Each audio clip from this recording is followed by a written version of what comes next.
Hasn't barked once until we go live.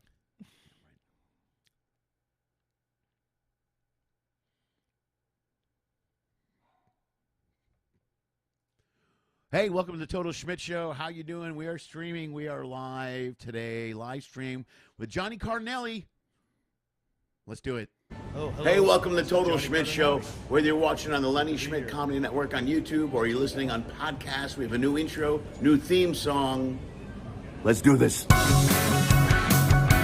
Hey, tune in every week as I travel the world and I talk to entertainers from all over the world. A lot of writers, a lot of comics, a lot of dancers, a lot of singers, a lot of comics, a lot of producers, a lot of tech people, a lot of comics, a lot of pianists,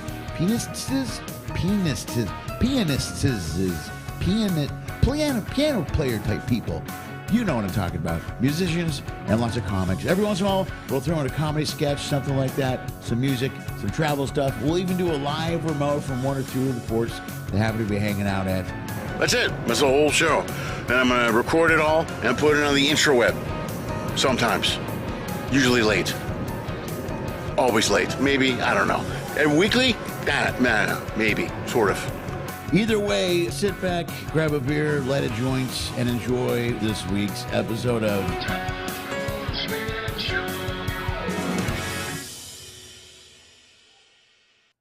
Hey guys, welcome to Total Schmidt Show. What's up? It's Tuesday night, and my neighbor's dog was sleeping, and apparently woke up right at 6 o'clock when I started freaking streaming. So, how you doing? Welcome to the show. I hope we get some people to tune in tonight.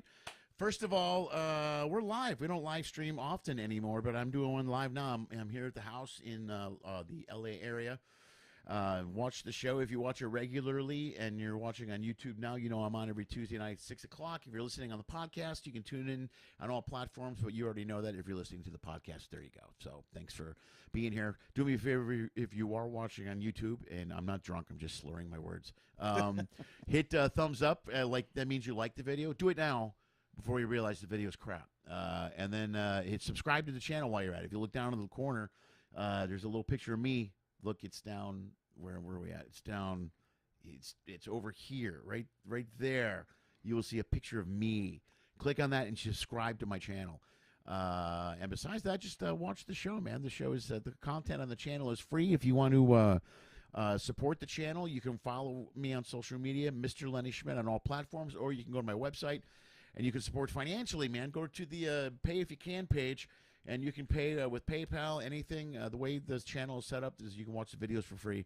And if you think they're worth some money, like $1 or $3 or $5 or $1,000, you can pay it.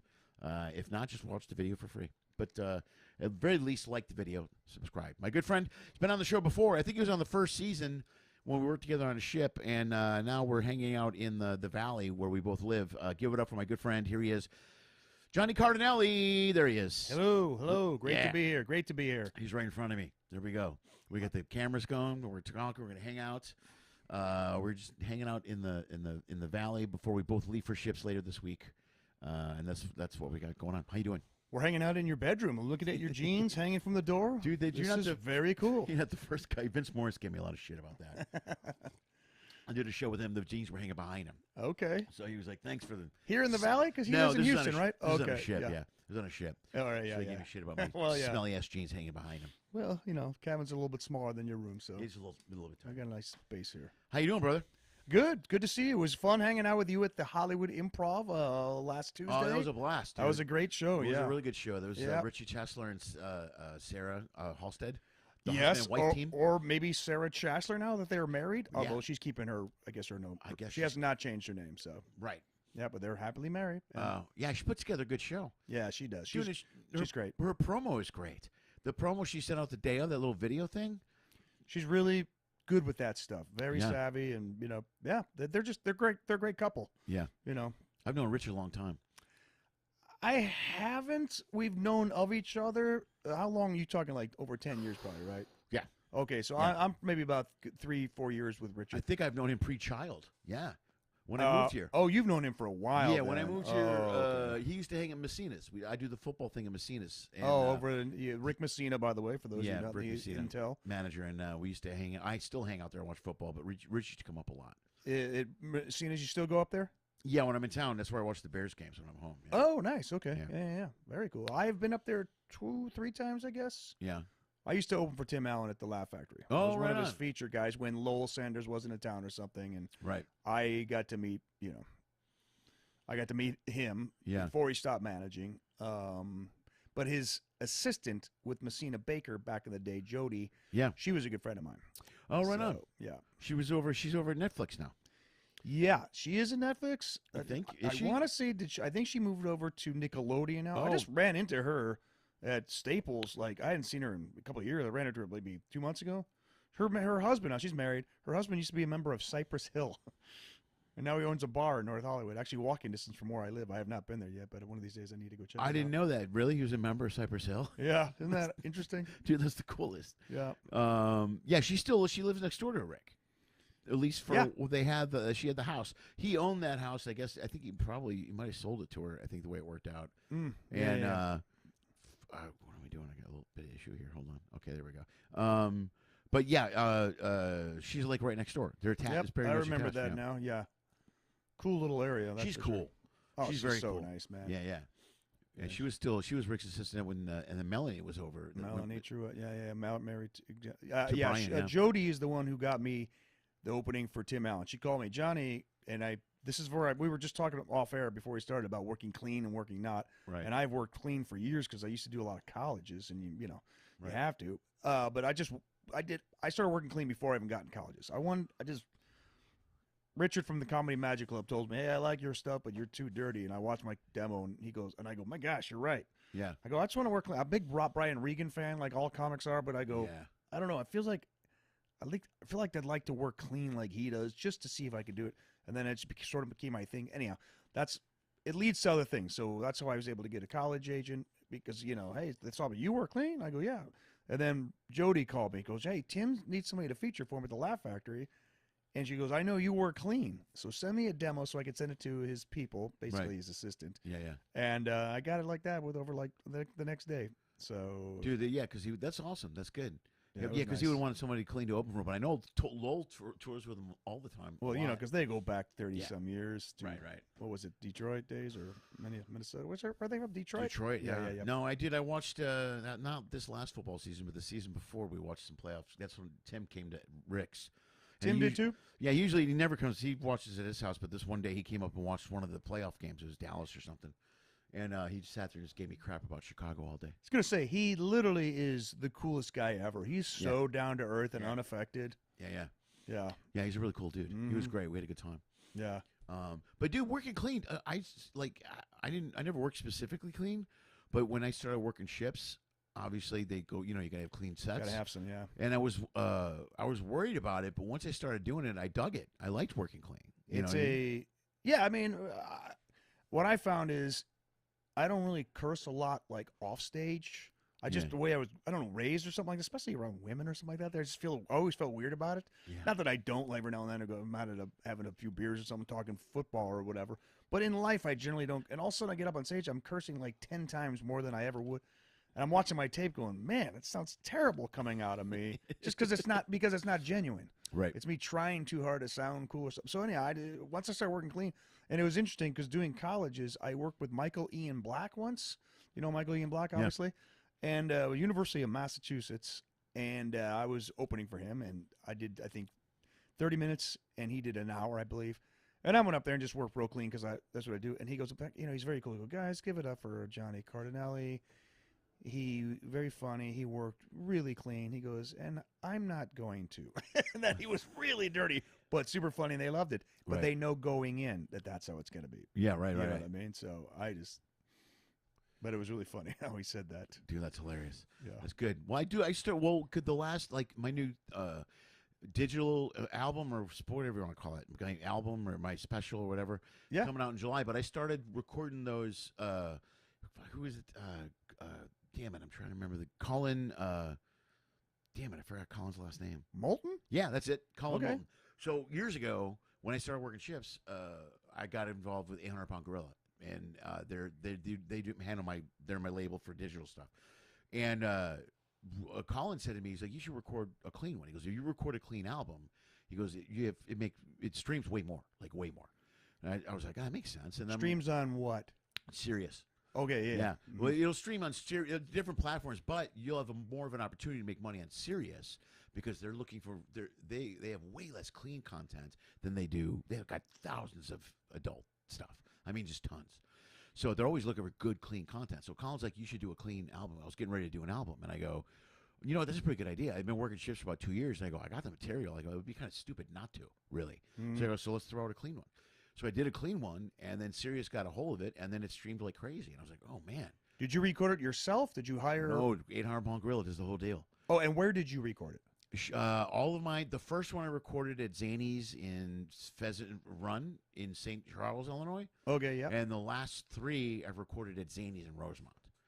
So, oh, okay, nice, yeah. Yeah, and sort of like a home club, and you know. Yeah, and plus, I'll be honest with you, yeah, dude, my brother comes and he opens for me. It's all people from high school. It's packed. It's sold out. It's a win-win. Well, plus Zany's, man. I mean, I've only been to the one downtown, and that is like the perfect. Yeah, small, tight. I love that room. Yeah, that's my favorite room in the whole world. Yeah, you know Caponera, obviously, from Of way course, back. yeah. Speaking of Messina, I popped in there. I was doing a college in town, and it was Thanksgiving weekend. And he's done Thanksgiving weekend there for what, 30 years now? Yeah. He does it all the time. Yep. Real quick, Robin's here. I want to say hello.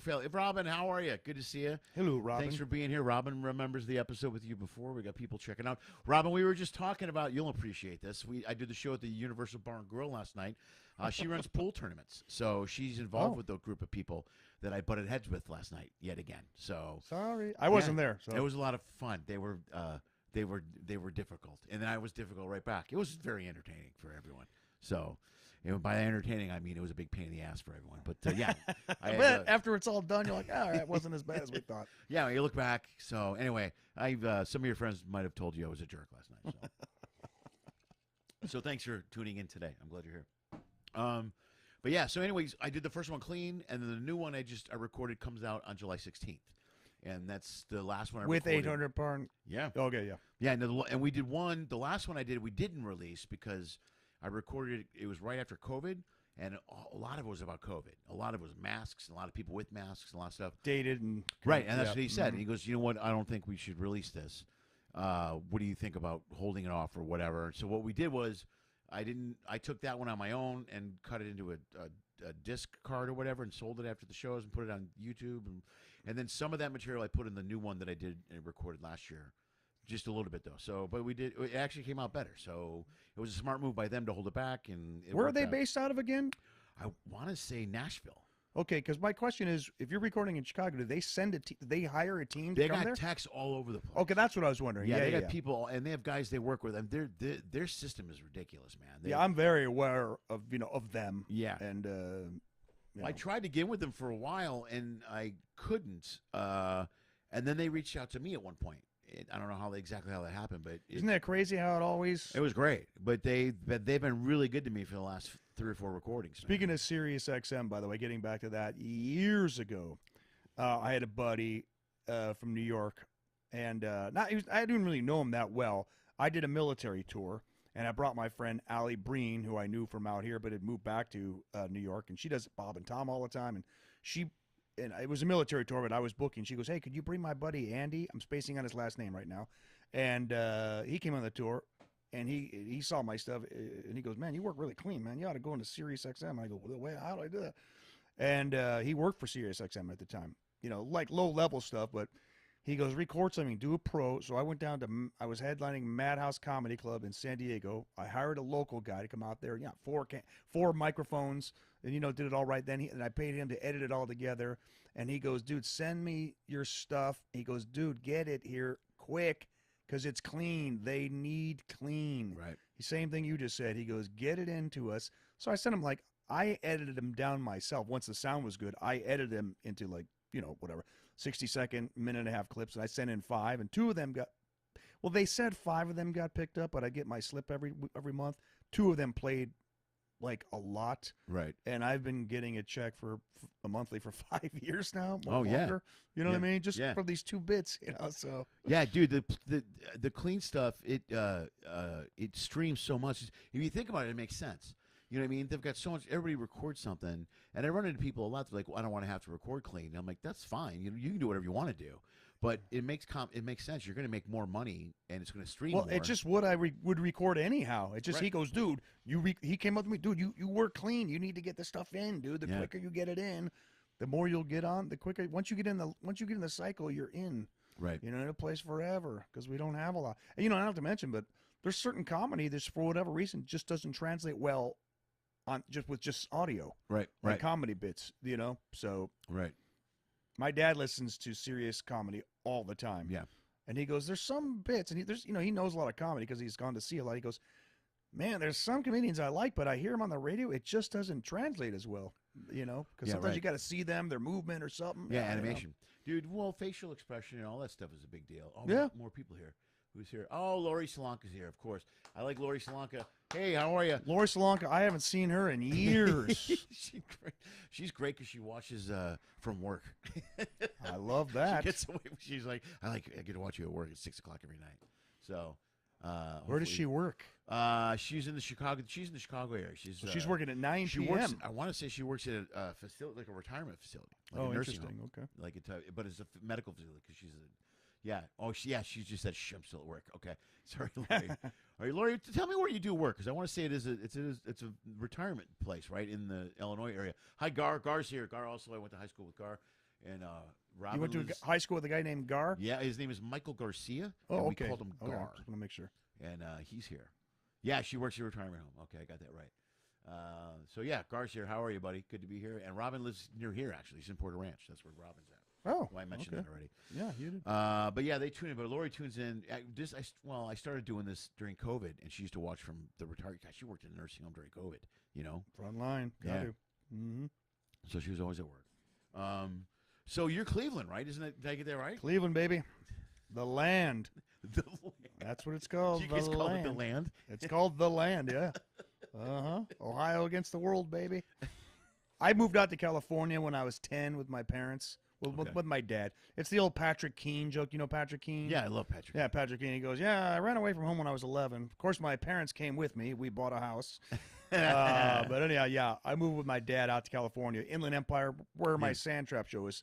Little Right. city called Calamasa. My Right. Sandtrap. I run a monthly show in Beaumont called at this place called At the the Sandtrap Sandtrap. Sports Bar. It was Third a Saturday of blast. every month. Yeah. I did it 4 or 5 months ago, whatever. Yeah. Earlier this year, January. Just had Shantae Wayans this last Saturday. She killed it. Oh, we're all right. But anyhow, that's where I grew up. Okay. But I left when I was 10, but I kept I'm passionate with all my Cleveland sports. Right. So Well, I have been your dad's over there still, right? No, my dad had moved back for a while, but he moved back. He lived in Indio near Palm Springs area for a while. Yeah. But he's been in Carlsbad now for years. Oh, has he really? Okay. Yeah. He's actually traveling. He's in he's taking a speaking of cruises, he's taking a river cruise in through Austria, Germany, and all that right now, like an 18-day or literally right now. He sent me he texted me pictures. They were at in Austria at some concentration camp. And he said, no way. He's like, man, this is eye-opening. I go, I can only imagine. Right. I've been on 20 military tours. I've never even been to one. Right. Right. So I'm like, wow. I always, you know what? I was close to one once, but I never went and looked. I would love to do a river cruise, though. Me too. That is cool. That would be amazing. Yeah, I mean, that's a smaller boat down those small rivers and stuff. Mhm. I mean, we work on those big ships. A whole different. That's like a city on the water, you know. Absolutely. And you Yeah. go to these big tourist places, but things like Viking cruises, like those on those. I've heard of it. smaller I've ones. never been on one. Never. Right. I don't even know. I didn't even ask him. I don't know what they have as far as entertainment stuff goes, or what size the theater might be. Right. I'll have to ask him. How big's the ship? Do you know? I don't know. That's what now that I'm talking, I'm like, how did I not ask him all this yet? You know what I mean? Yeah. So, Right. Well, the river's got to be smaller anyway. Of course, It has can't be to big. Yeah, it's, Yeah, he literally sent a picture. He goes, we're driving down the Danube. How Right. is that? Am I pronouncing it right? Danube or Danube River or whatever. Yeah. They were going down, I think, the Seine earlier. You know, Yeah. so it's a long cruise they're on. Right. Oh, okay. Wow, everybody's going off. Oh, Lori Sri Lanka. Wait, Terre Haute. Oh, Lori's in Terre Haute. Is that right? Isn't that She's a CNA long-term Indiana? facility. In the Alzheimer's unit. Oh boy. Yeah, Terre Haute, Indiana. She's Okay, in yeah, I Terre performed Haute. at the college there years ago. Speaking of I colleges, did Terre Haute a long time ago. Mhm. I did. There was a place that used to be in southern Indiana. It was Larry Bird's Sports Bar. Did you ever play it? No, never a sports bar, but I was at. Even though I did not perform there, I was at Indiana State University where I saw the giant statue of Larry Bird. Is ISU? Is that in Terre Haute? Is that Terre Haute? Or is I that? don't know. I didn't perform there. I performed at I want to say it was Terre Haute College. Right. But it was close enough to Indiana State that I wanted to drive by and see the Larry Bird, where he went to college and all that kind of stuff. The Larry Bird Sports Bar, I want to say his brother owned it or something like that. It was a college town. It was right in that town. I'm trying to figure out what. Oh, so you would have done this when you were living in Chicago? Yeah. So you just drive to it? Okay, that makes sense. Yeah. Yeah. So when I was doing it is. That's in Terre Haute, Indiana. Okay. So there was a Larry Bird Sports Bar. I remember doing it the first time going down there. I want to say Sobel booked it or something like that. Barry Sobel? No, Tom. There's a Tom Sobel. Did you ever Oh, Tom okay. Sobel? I was going to No, say Barry Sobel. I don't think It so. was a different guy. Yeah. Fine. I love it. Anyway, Supplies. fine. There's a guy named Barry Sobel who actually just passed away last year. But Barry Sobel? No, Tom Sobel. Oh, okay. Tom Sobel. You're messing up my head now. Yeah. Tom Sobel used to book stuff. He was out of Louisville, Kentucky. Oh, okay. And he was big down in that area, southwest down or southeast down that area. Gotcha. And I know a lot of guys that started Louisiana down that circuit. And he did this gig in southern Indiana on Terre Haute. It was Indiana. I remember going to it, and they told me it was like there was no charge to get in. And I went there. I was like, this is gonna be a nightmare. And it was one of the greatest gigs I've ever did. It was a blast.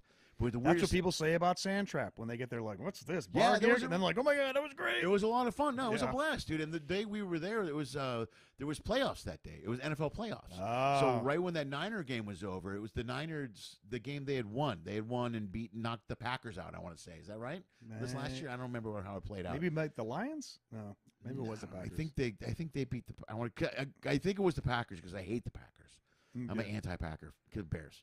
Oh yeah. But the people stuck around and watched the game. They were a blast. It was a really good gig at Yeah. Sandtrap. Yeah, it's September will be 13 years.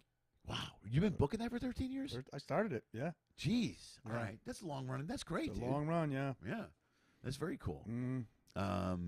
So anyway, the reason I brought the Terre Haute thing is at the end of the day, the shower curtains had Larry Bird all over them. It was picture of Larry Bird in the shower. It's very weird. Larry Bird was all over the room, the hotel room. There were pictures of him and all kinds of stuff. Oh, I guess that would make sense. It was a long Yeah. time ago, though. So He's one of my favorite players. I mean, he's might be my favorite player of all time. I mean, I'm a Cavaliers guy. Yeah. But Larry, I just loved watching Larry. I was anti, even though I lived in LA, I'm a Celtic fan during that time. he was such a badass. I went down a rabbit hole on YouTube about clips of him Ah, and just going off in the playoffs. And Dude, I mean, he was a monster. yeah, the feel that guy had for the game and just no look pass. I mean, everything he did was just like Dude, the coolest thing on too is when he talked so much crap and backed it up. backed it And he up. got in everybody's face, and there's clips of him saying stuff and just looking guys right in the face and hitting 3-pointers and just or hitting shots and backing away. And Yeah, I mean, he literally is Larry Legend. yeah, no, it was pretty. It totally really fits with that impressive, guy. man.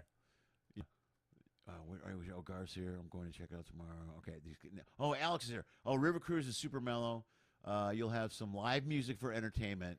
It's super chill. Alex is a big cruiser. That's where I met him. So he's Okay, he's down here. good so, to know. Yeah, that's what I heard. So yeah, Alex is in. He did. My dad did send me a quick little video of some people singing. I can't remember, like a little band and stuff. That's all he sent me. He never mentioned comedy, so there probably is none. I can't. Otherwise, imagine my dad would have told me, "Hey, you know this comedian?" Blah, blah, blah. Right, I would imagine he would, and I can't imagine the way of comedy on a river cruise. Yeah, You know, music is so much easier because everybody can just chill and whatever music you're playing, someone's going to get into absolutely. it. Yeah, And they can play every night. You know what I mean? yeah, and everybody's got and everybody likes music. You know what I mean? Comedy's so subjective. You know what I mean? Like even if you don't like music from the '80s, you can listen to it. And, Oh, not only that, but it can be background stuff. Comedian, Sure. you are there. You got to stop and listen. It is, Right. it's a completely different art form. Yeah. Yeah, right. Yeah. Plus, if you're doing, I can't imagine they're flying guys on and off these river ships. You know what I mean? Yeah, absolutely not. But I want to take a river cruise. That would be chill. Where are you off to next? You're leaving Sunday, right? Sunday, I fly to Jacksonville just for a 5-dayer. I picked it up kind of last minute. It's, Caribbean and Right. back. That's it. And then I get home. We were talking about this again off air. And then I home for a couple weeks. I think mid-July I fly to Stockholm. Oh, right. Oh, and I yeah. do a nice, really cool. Oh, that's coming up. Okay. My first celebrity cruise. So I'm looking forward to that. Yeah. How about you said 11 days, man? You got to be seeing some cool ports. I on that. think it might be 12 or 13 actually, as I think about it now. But yeah, I was looking at the just Berlin, Copenhagen.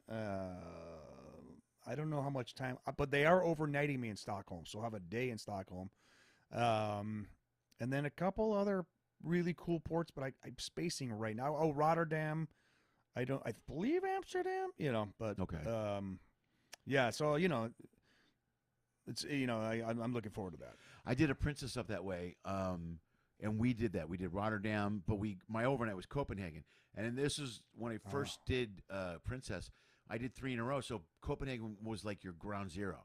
So I would get on the ship. I would go to Copenhagen, get on a ship. They'd go back to Copenhagen. I'd get off, get in a hotel, and then get back on another ship. Oh, interesting. Yeah, it was cool. I'll say. Dude, it was great hanging out. I've heard Copenhagen is awesome. It's great. It yeah. was, dude. I've already been to Rotterdam a couple times. I've been to Amsterdam. I'm more looking forward to going to places where I haven't been. Berlin, Copenhagen. You know. Yeah, I wasn't able to go to Berlin, but on those cruises, though, that's when I went to Dublin on that. Dublin, Cork. Oh, jeez. And I just missed, they're not going there now, but St. Petersburg. Oh, wow. Russia. Yeah, I know. I wanted to go. That's one of the places I really want to go to. Yeah, they're not going there now. No, absolutely not. What was I going to say? I just saw something. I was supposed to get on a ship. I forget what line it was. Maybe NCL. I guess it was NCL. Yeah, it was a new NCL ship. And I was supposed to fly to Southampton, England. Yeah. Get on, and sail to Scotland, and then on to Iceland. I had to get another plane. They said they were fixing it. No, I had to get another plane. This is the longest travel day ever. So, of course, I'm supposed to get on the ship. I wasn't overnighting. I was supposed to get on the ship that day. So, of course, I missed the ship. But it's weird because even though I had 4 hours or whatever in LAX, I missed the ship by a couple hours. Because out of Southampton.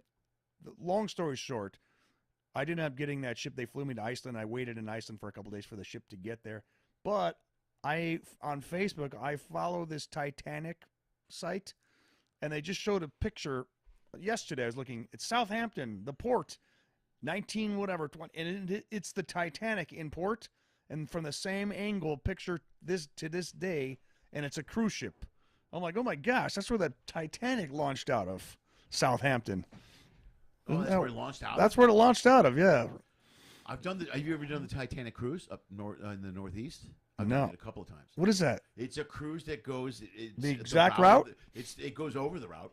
It's part of it's Canada up there. I can't remember some of the ports over there. Halifax and Yeah, that's it. Halifax is one. I loved it up there, man. I've been. Well, Halifax is gorgeous. Yeah.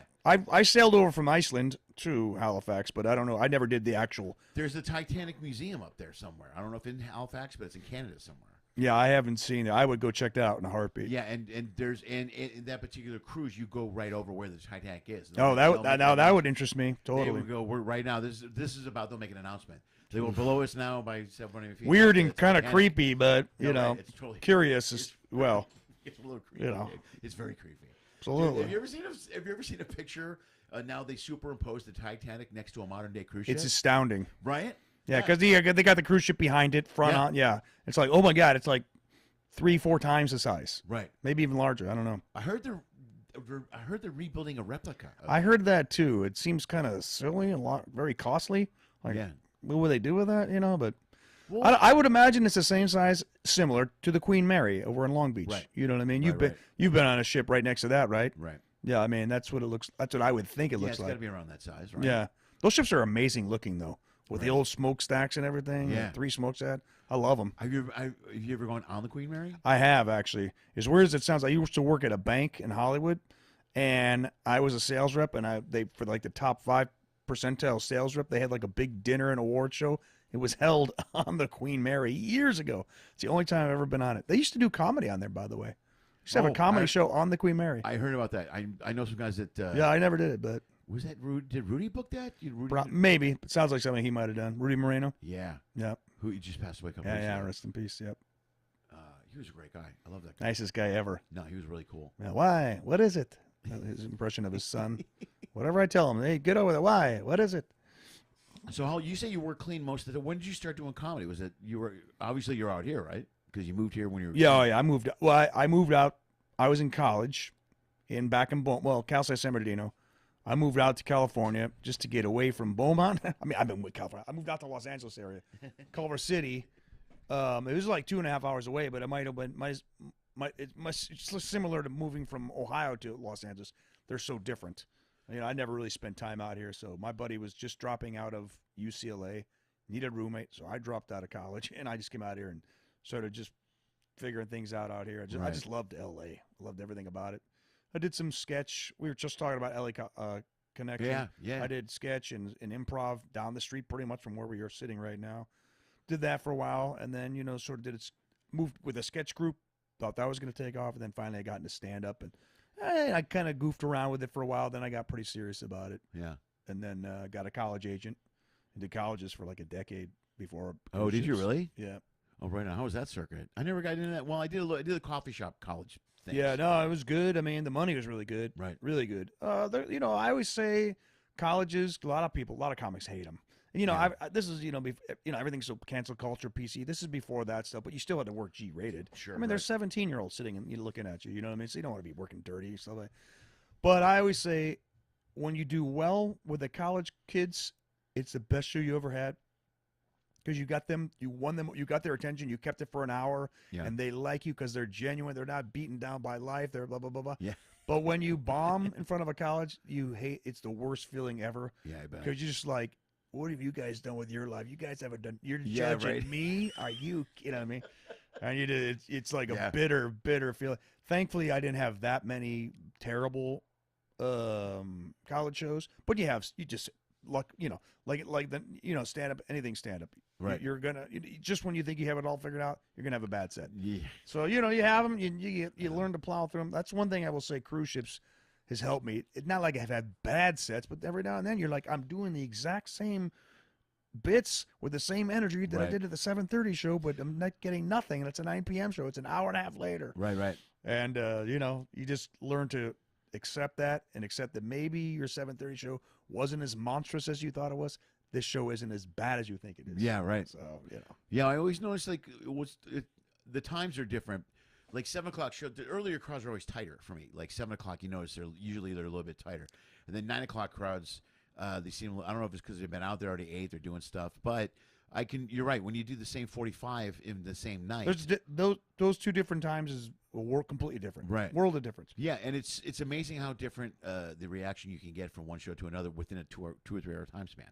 Absolutely. You know what I mean? So, you know, that's what I'm saying. Who is it? Seinfeld said it. He goes, the great comics are the comics that consistently do good. Yeah. He goes, anybody can catch fire one set, you know, but if you consistently do good, yeah, you know, I mean, Jerry Seinfeld has an interesting way of sort of mathematically breaking down or logically breaking down an art form stand-up comedy. Dude, I'm a really big fan of Jerry Seinfeld. You are or not? I am. Oh, you are? Okay. I am, yeah. I really am.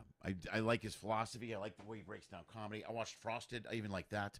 My brother hated it, I think. Oh, Unfrosted, you mean? Yeah, Unfrosted, yeah. Hey, one of my best jokes is recently I go, Jerry Seinfeld did a movie about Pop-Tarts. It's literally worse than Pop-Tarts. I haven't seen it, by the way. I haven't seen the movie. I like it. Yeah. It's just regular. It's just goofy comedy, man. I would watch it just for the cameos. Yeah. Yeah, there's a bunch in there, man. Bill Burr's great as Kennedy. He's dynamite. He's really good. I could see that. Yeah, he just nails it. It's perfect. I liked it. His voice and kinda Schumer was itself. really funny in it, man. She was classic. Mm-hmm. So, but I like Seinfeld. I like the style. I like where he's from. He's serious. You know what I mean? I think he's a great comic. A lot of guys don't like his kind of jokes and his stuff, but I used to. I don't know. I like he's there's just something about him that seems so detached. Yeah. That it's hard to really like him. I appreciate him. I respect the heck out of him, obviously, but I don't love the guy. Yeah. You know, he just seems so analytical, but he seems to sort of be missing the fun. I don't know. I don't know, man. I understand what you're saying about being detached. Yeah. I just like his approach. The fact he's been doing comedy for so long, and the way he approaches doing stand up. I like his philosophy. You know? Yeah, I mean, it's hard not to completely respect the guy, and like I said, he's got an interesting way of sort of describing stand up and categorizing it in a way, I guess, that's really highly intelligent. He's got a really interesting point of view too about. He talks about. You ever hear talk about therapy? No, I haven't. Okay, he thinks it's stupid, and I love therapy. I think it's the greatest. Therapy probably saved my life years ago. And you and many other people. Yeah, and I'm somebody who personally doesn't believe it in either. Yeah. But I wouldn't go around saying that you're worth $1 billion and you're telling people it's stupid because you didn't need it. He's got a building full of cars, dude. Yeah, because you didn't need it. You know what I mean? So yeah. That just seems kind of that's what I'm saying about him. There's just there's this incredible arrogance that just permeates through. You know, I think that makes it comes across that way big time because he's always Well, I think that's who he is. I think he's a very arrogant, detached guy. He could be. I never met him or spent any time with him, so I don't know anything about him personally. So I haven't either. Met him once. We were actually at a small theater to watch a play. It's just my vibe. yeah, Speaking of therapy, let's get off this for 1 second. Because I'm old school. I grew up blue collar. My dad was a carpenter. I get up, go to work, blah blah blah blah blah. Like get up and do some work. Years ago, I met this guy on a short film. Actually, we were shooting a short film, and I go, "What do you do for when you're not? You know, it wasn't like a pay thing. It wasn't like a big time deal. It was like a small little film." And you know, I go, "What do you do when you're? You know?" He goes, "I'm a therapist." I go, "Really?" I go, but anyhow, we just talked about it a little bit. Him and I played tennis. I played tennis in college. You know, Yeah. college we doing. He played tennis at a small college too, so we got together, play some tennis. Kind of equal players. But then we were sitting there one time, and I go, "Okay, man, he's a therapist, like who has clients, right. sit down on the couch, all that kind of stuff." I go, "Okay, I gotta ask you something." I go, "I'm kind of old fashioned, old school." I go, I have a theory that I came up with myself. I said 80% of the people that go spend an hour with you, telling you their problems or whatever, if they took that 1 hour and went and just got on a treadmill and just went and exercised or just walk. You don't have to even run if you're not capable of running, but just walk with an incline, maybe get up a little sweat for 1 hour. Instead of going to you, they wouldn't need you. He goes, "That's a low estimate." Seriously? That's what the therapist told me. I can't believe that. Yeah. Yeah, I mean, I'm I've just done saying, that. I feel like a lot of people wallow. I wouldn't say that there's certain people that don't need it. I feel like you do it for a little while, then eventually you got to just get up and go do something. Be proactive. Do something that makes you feel good inside. It's Right. literally chemical, even. Right. You know, when you sit there and talk and just talk and talk and listen, you're like, I think it just sort of weighs you down. Right. No, that's a good point. But I think therapy is a process. I don't believe in therapy for the rest of your life. Like I went to therapy for years during my divorce, but then I reached a point. But you where need to be talking during that. right. kind And of my stuff. therapist at some point said, "I think we're done." There you And go. I was like, "Okay, cool." And I haven't been back since. I've read self-help books and I work on myself. However, I think part of the problem now is that therapy is a big money business. So Big. now they have people believing they need to go a couple times a week, and people wallow. You said wallow is an interesting word. People, too much therapy is a problem. I think now. I think it's always been that way for a lot of therapists, though, because that's like you keep people just you can listen to them talk and cha-ching. Okay, so we see you again next. I mean, yeah. but No, dude, my daughter had one therapist who I got rid of her when she was 16 or 17, and she was a problem. I mean, she really was a problem. Where like I almost anything reported else, her to man, the board, man. they're good and bad, and Yeah. no matter how professional they are, some Right. are just not that. But I think your mind, like everybody's, like I'm old school too. You know, I'm old, but then I think you reach a point where sometimes you just need some help, and there's nothing wrong with reaching out and getting it. But then when you get the help, you move on. Exactly. You know what I mean? You That's it. There's You're not broken forever. You can fix yourself and get your mind. The mind's a weird thing, you know. I mean, Cool. And everybody's is different. right. You know, and and everybody's everybody's- life is different. Everybody's background. Absolutely. You have no idea what makes you who you are, but you can get to a point where you. And then I got to a point where okay, and then I literally started going to the gym more. But I got my mind to a point where I worked out some things in my head, and then I got to a different. I've always said I put myself on a better path, and that's what changed me. But now I think the problem they have is that people are taking. There's books. I just saw. There's a book that just came out about people called Too Much Therapy, where people they're living in too much. Oh, therapy. I think a lot of people have been doing that for People years. they embrace it, and that's the Part of their daily lives. routine, part of Yes. their weekly routine, whatever And- the routine. Yeah. But the younger generation, especially kids in their 20s and stuff, lean on this. I'm being triggered. You know, suck it up. You're not being triggered. Life is. I try constantly to teach my kids that life is a pain in the ass sometimes, and you got to That's just get through it. yeah. You know, the world's not going to stop to help you. I just know for me, there's sometimes, you know, like everybody else, I have the one that says something, I just feel like, force myself to go to the gym. The gym is the Sherman Oaks one, Yeah. not too far from where we are right now. Yeah. I get on, I used to jog on the treadmill, but treadmills are getting kind of boring for me now. But now I do 1 hour on the elliptical. You sweat, you know, and then you put some tunes on and just, you're like, oh, I feel better. Like I feel better the rest of the day. And then you wake up the next morning, you're a little bit sore, but a good sore. Yeah. It's just, it's ongoing. It's not like just that 1 hour you feel better. It like really, you know, works for me. So Well, it does. It releases. It's endorphins. It's released into your body. exactly. That's the and word your I was brain thinking needs of. those endorphins to as part of the living and staying alive. You know what I mean? Yeah. So, but I thought when I said 80%, I thought this guy's going to think I'm a crock. And that might be also his people, the people that he talks to. Yeah, I guess that could be. You know, but different therapists are different. Like I said, when my guy told me we were good, I was shocked. I was like, okay, because I felt better. I really worked through some crap. Of course. But I know other guys. I got friends who are therapists as well, but he's more of an approach. He works with young kids a lot. He's also more of an approach of getting people to a point where, okay, I think you can. You're good now. Yeah, you know, good. man, let's go. Go out there and give life a shot, and yep. Call me if you need me. But and some people just need to be validated that what they're feeling is, like you're justified feeling that way, and now you got it out of your system, Yeah, but some people need constant, everyday validation, and that's a problem. Oh, you know what I mean? Absolutely. You got to be able to do, and it's funny for us to talk about it because we're comics. You know what I mean? Part of what we do is we go on stage, and we're constantly looking for approval from people that we don't even know who they are. That's what we do numerous times a week. But I think we've been mentally adjusted to that. Isn't that all artists, though? I mean, a painter, he wants people. He didn't paint it for one person specifically, unless it's commissioned, obviously. Yeah. But he wants, a band. They're hoping all these people like them when they're, I mean. Yeah, that's comics true. get such that rap where we're the only ones trying to get a. Well, I guess the biggest difference for that is that we need it. In order for our job to work, it's like immediate. Yeah, and constant. Like if you're doing a show for 45 minutes, you got to get numerous laughs. No, you're right. You can't that just is true. paint a thing and go look, and everyone goes, "Holy cow, look at that! That's great." Yeah, you know what I mean? No, it's. Wouldn't that be great? Just go up there, tell one joke, guys. Watch, take a look at that for as long as you want to. Let me know what you should think. Yeah, put a lot of work into that joke. I hope you enjoy it. Wow, that's great. Yeah. No, it is true. That's why it is the hardest art form there is, and it's not even. I don't even think it's close. Right. Stand-up comedy. Right.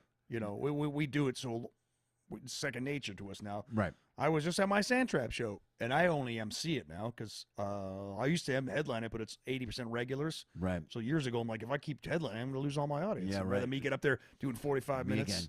So I go up there, I open the show up, and I'm standing there getting ready to go up, because I always, I tell the bartender, okay, guys, I'm ready to go. So they got to shut off all the light. I make them shut off all the lights except for the stage light, and then they shut off the pool they do table. a good job for that. Oh, yeah, too. all the That's TV, very cool. all the TV. There's like 20 TVs, all TVs off. Yeah. So I'm over there watching all that, making sure all the tables are where they need to be. And this girl sitting right there, I didn't even notice her sitting at the bar. She goes, "Are you one of the comedians?" I go, "Yeah." She didn't know I ran the room. I go, "Yeah." She goes, "Are you nervous?" I go, "No, not really." She goes, "Really?" I go, "But I'm just emceeing. This is my show. But generally, I do get nervous. But I'm just the MC tonight. I'm just my show. I go, this is my show. I produce it." She goes, "Oh, you're kidding?" Okay. So I'd be so nervous if I did stand up. And I go, "Yeah, you're right. It is a nerve-wracking art form. I mean, before I do almost any other show, I'm nervous. Yeah. Backstage, even on a cruise ship. There's times I'm backstage behind the giant curtains. Yeah. And I'm sitting. There's times where it hits me. I go, "Wait, what am I doing here? Yeah. How did I get here?" It always hits This me is what I'm doing? right before the show, bro. Yeah, before every exactly. single show, I go, there's a little part of me goes, "This is your life.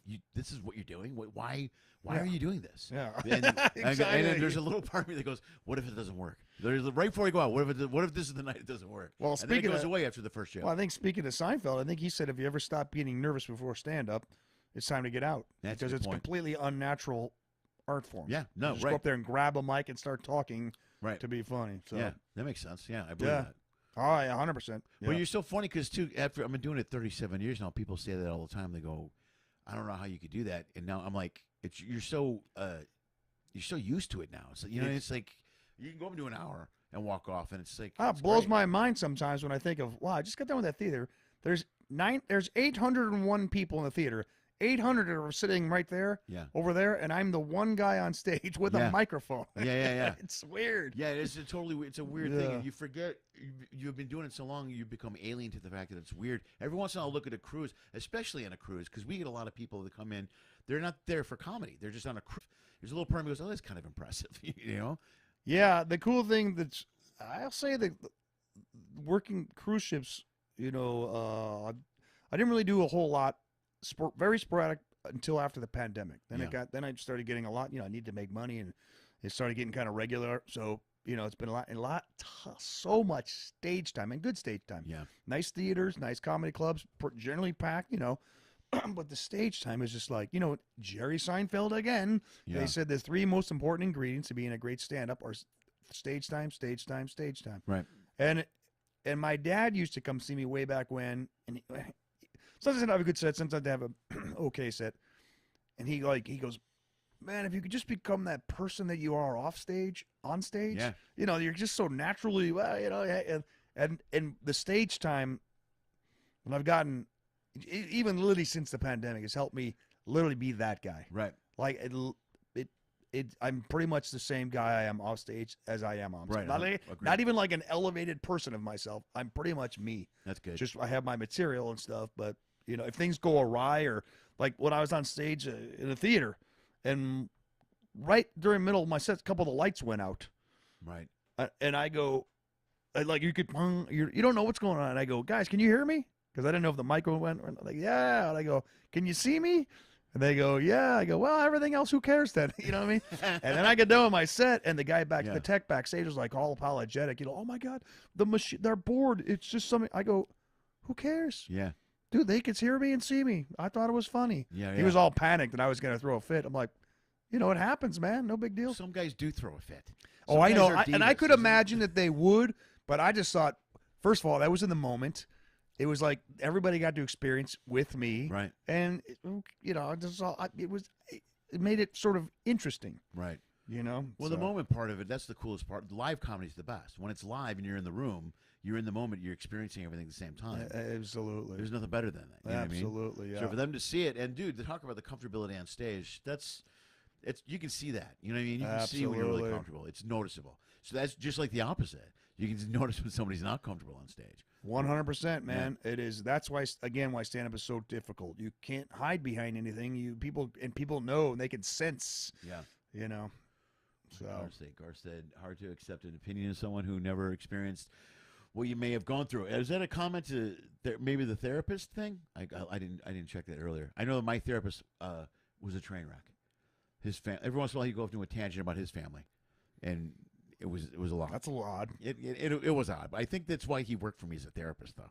I mean, that was the first therapist that really made me really get my head together. I was like, oh. Okay. Well, so it sounds like you guys maybe had a conversation rather than you just talking to him listening. A lot of it he told me early on. No, he was the guy that made me find out what the problem was. Therapy didn't really work for me until I started to look at myself and figure out what I was doing. Because for years I went to therapy. I went to marriage therapy for years with my ex. And it never worked, never clicked. Didn't want to say anything, man, but I don't believe in that. The marriage therapy or therapy? I don't believe in it. Personally, I don't really? believe in it. Yeah, I think deep down, and you just got to confront things. I mean, what's a therapist going to tell you? All of a sudden, you guys are going to get along and understand each other. People either like each other, love each other, or they don't. And I don't think somebody intervening is going to rework that. I don't think it's not an issue about whether or not you like them or you don't like them. It's a communication issue almost all the time. It comes down to how you're communicating with another individual. And I think what makes sense. Therapy does is teaches you, and one of the biggest things that I've learned, ego will screw you over. And when you're in a relationship, it's not going well, your ego defenses go up and you're fighting. You're not listening to the other person. You have to listen, communicate, and really listen to where they're coming from. Yeah. As opposed to I need this, you got to go, what do you need and how can I give it to you? But the other person has to do the same thing. That it doesn't work if both people don't do it. Absolutely not. That's why. And you fall into roles. That's why every time I ask people on stage, I go, who went to marriage therapy? Even if they go, we split up, I go, well, then it worked. I go, it worked. I go, if you did, then you didn't belong with that person. You've moved on and you've left and you're doing your own thing. I go, so it's not about whether or not you really love someone. It's about listening. My question is this. Before they went to marriage therapy, they were on their way to splitting up. They already knew that they were with the wrong person.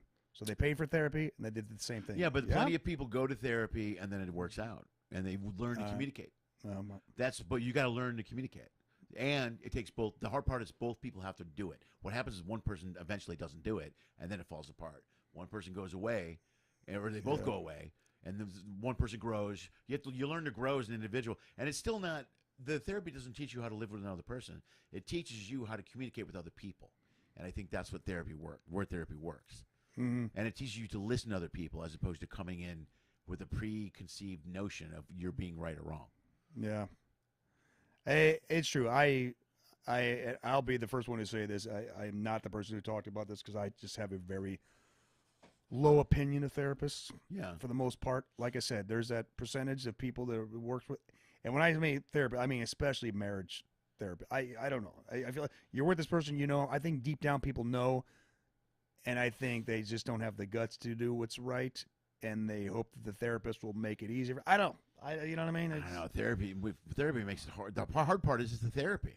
Well, but it never works for us. We saw numerous. I don't know a single person who's ever gone to a therapist, a marriage therapist, where it's worked out afterwards, where that's corrected what they were having. Oh, I know with. a few. I don't know a single one. Yeah. So, well, but the hard part about it is, again, it takes both people to want to work. And I think there's a reason you got to that point in the first place, and I don't think that reason ever changes. That's my personal feeling. Well, you got to reason. Two people got to the reason. There was a reason they got to the point where they need to go to a marriage counselor in the first place. That reason is never going to change. Maybe you dial it up and disguise it for a little while, like, oh, and it's going to come back. It just. Yeah, but if the reason is you're not communicating well, I don't think you're going to communicate well after once this fades out and you go back to being who you are. But you can. That's what the therapist does. The therapist teaches you how to communicate. And if both people learn and try to change and communicate, then it will work. But what happens is most people, I it personally, doesn't work out that way. The wrong person to talk to about that. Well, you're wrong, John. I'm glad. I'm just saying, man. I don't know a single person who are marriage counselor. I used to, what was it thing? The other people was like life coaches. Like, oh, yeah, you know what I mean? Well, this is, we started this with Seinfeld. That's Seinfeld's point of view, too. He's like, why go to therapy? What's the point of dragging out all the negative things? All you're going to do is talk about your negative things. Yeah, like I said, I'm talking specifically right now with marriage counselors. Okay, right. Okay, like, I understand there's a percentage of people that I know friends who have gone to therapy. It's helped them unleash some things, blah, blah, blah, blah, blah. Right. I don't buy the marriage counselor thing at all, personally speaking. Well, I think the reason that they went there in the first place is always going to be there. It's just going to come back, and you just paid money, and you try. And I understand even trying, but one person's out, one person's still in. When something happens in a relationship, one person's already on there, got one foot out the door. Right. I firmly believe that, and that will never change. Well, all right. Well, we're going to agree to disagree. Yeah, I mean, that's fine. I cool. really like to say the nice thing, but that's just exactly how I feel. Well, about you know what doesn't marriage help is that there are a lot of BS therapists out there that, like I said, use the system. It's a big money system now. They're people. All they are is people that have major problems in their own lives. Yeah. And well, most of the therapists I know aren't exactly the most stable people. I was gonna say one of my best friends out here is a screenwriter. His father is a New York therapist. Has written a ton of books, and he's a terrible father. And they have a terrible relationship with his kids. And and he's like an elite therapist. I don't, See, now that's they're just weird. Human beings. They're nothing more than that, you know. And so. Well, I mean, you got to go to you go to school and learn techniques to be a therapist. I guess. I guess anybody can learn a technique and be bad, be a bad parent, a bad person. You know what I mean? Yeah, true. I like I said, I just have a low opinion of them. Of marriage therapists? Marriage therapists for sure. Right. But again, I'm not somebody who's been married. I was married for, I caught her cheating 5 months later. That was it. Right. I could have gone to therapy with her, but no, it's. You cheated, done. Let's go on to that. And I hope and I actually have no bitterness now. That just told me we weren't the right people. How long ago was that? When were you married? Like 12, 13 years ago. Oh, wow. All right. Okay. Yeah. And she went wherever she is now. I hope she's happy. I don't know anything about her. I got out. She got out, and onwards and upwards, Gar just made a comment about he went to therapy when his sister passed, and it didn't click for him. And your sister was an awesome person. She was very sweet, Gar. And I'm sorry to hear about the past. Yeah, it was long. It was a while ago, but it was quite some. But yeah, I remember when he went. But I also respect anybody who's trying. Yeah. And you go out there, you find out it doesn't work for you. You at least tried. You're trying to better yourself. That I get. Right. 100%. Well, you got to. One of the things that therapy did teach me was, or the thing that probably helped me the most was, I learned that when you are upset emotionally, that's real pain. It's like breaking a leg. It's still pain. So you need to find a way to. Might be even worse because it's. Yeah, but we're taught though, especially as men, you're taught to push it down and not think about the hard part. But if you try to find a way to process it, you're right. You're trying to do something. You're trying to become a better person. Yeah, it's better than just sitting there and wallowing. You know what I mean? You got to at least try to make a change and do something for the better for yourself, for your own mental health. No, that's 100% true. Yeah. Well, this took a dark turn. I was going to say. We started off talking about Seinfeld. Yeah. And that got us down a dark path. I told you. All right, let's get back to. We started off with looking at your jeans. Yeah, and then somehow we started talking about therapy. Yeah. Marriage therapists are baloney. That's what BS. Seinfeld thinks. All right, dude. Well, we're not going to end on that. You leave. How long are you on the 13 days? You're on the reflection cruise. Something like that. It's on the Silhouette. When's your next big gig at the sports bar? It's the third Saturday of every month. Okay, so I'm not sure when I'll personally be there, but it goes on even when I'm not there. I always have somebody host. Right. Okay, so When I'm not there, I hired somebody to MC it for me now. right. Okay, so the next one's going to be the 20th. It looks like. That's right. Okay. That is right. Yeah, Do you know who's going to be there? I do. I have my list right here. It's booked out. I'm booked out like months in advance. That's good, dude. That's great. Crazy. Jerry Bednob. Oh my God! Jerry Bednob right on, from dude. 40 Year Virgin. Yeah, dude, went back in the day we used to do the LA Cabaret together. Okay. I remember when that club was open. But that's where I met him. Yeah. Oh He's wow. great. Okay. He's a great dude. He's awesome, man. Yeah. I love Jerry. Mike Muratori, Okay. very animated. Yeah. And I have some new guy. I'll have to look him up. I don't really know who it is. He referred. I only book people that are referred by somebody, or Right. or I meet them out at a club. Right, But right. Somebody new on that one right there. So, Okay. Cool. and then I got to get a host because I realize I'm going to be out of town for that show. Oh, right on. All right. So, Good, man. All right, dude. Dude, let's plug it up. Dude, do me a favor. Right to the camera. Why don't you just plug your websites and hit me with anything you want to hit? Go ahead. Yeah. Hey, Johnny Cardinale. That's Cardinal like the bird with an E at the end. At Johnny Cardinale, TikTok, Instagram, Twitter, Threads. I'm like really getting big on Threads now. Not getting big. I mean, personally, I'm enjoying it. You're into it? Okay. Yeah, I really dig Threads. And Facebook, I don't really. Facebook's more like just for fun stuff. But JohnnyCardinale.com. See me. I'll be at the. I don't know when this drops. It'll be in sometime in mid to late July. That's when this will drop. Yes. Okay, never mind. I won't plug my shows this week then. But But if you're listening live, I'll be at the Ha Ha Cafe this Saturday with Jim Jeffries. oh yeah, we're live. Actually, it drops now. I don't know what I'm thinking about, bro. I apologize. Oh, It okay, drops yeah. today. Yeah, and Okay. the podcast version will be out tomorrow. So Oh, I forgot we're perfect. live. I thought we were recording. All right. I should pay more attention. to what I'm So doing. this Saturday, today is the 18th. So whatever the 22nd, 10 p.m. I'll be at the Ha Ha Cafe on Nice. Lake Ashim. Jim Jeffries, a couple other great comics, really great.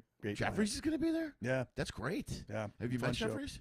Yeah. Met him several times. Oh, dude, that's great, man. Very I would love funny to guy. see that show. He's hilarious. Yeah. Well, he's you're great. welcome to come by, man. I'll be on his. I'm going. Oh, you're I'll be leaving on for his the ship. Yeah. Yeah. I leave the next evening. Oh, right. Oh, Yeah, you go. that's it. So, but hey, it's always a pleasure hanging out with Lenny.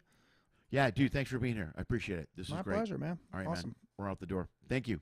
Guys, thanks for tuning in. Like the video. Give it a thumbs up. Share it. Do all the good stuff. Guys, thank you for being here. Thanks, Gar, for being here. I appreciate it. Lori, go back to work. And Robin and everybody, thank you so much for being here live. We do live ones as much as I possibly can. The next one probably won't be, I don't know. I'm learning now I can do them from a ship. So I'm getting ready to do a live one from one of the celebrity ships. It's an easy thing for me to pull off is to do a live one from a celebrity ship. So I'm probably going to do that as soon as I possibly can. I'll let you know. If you want to like the video, like I said, go to my website. If you really want to, you go to join the Patreon. You get information. All that stuff will pop up on the screen very soon. So go to, I'm Mr. Lenny Schmidt everywhere. And let's just close it out. Thanks for being here. Bye. Goodbye. We done? Yeah, we're done. Dude, it was like an hour on the dot. Yeah, that's not bad, right? That's perfect. All right. I was like, how long have we been talking? You never even know.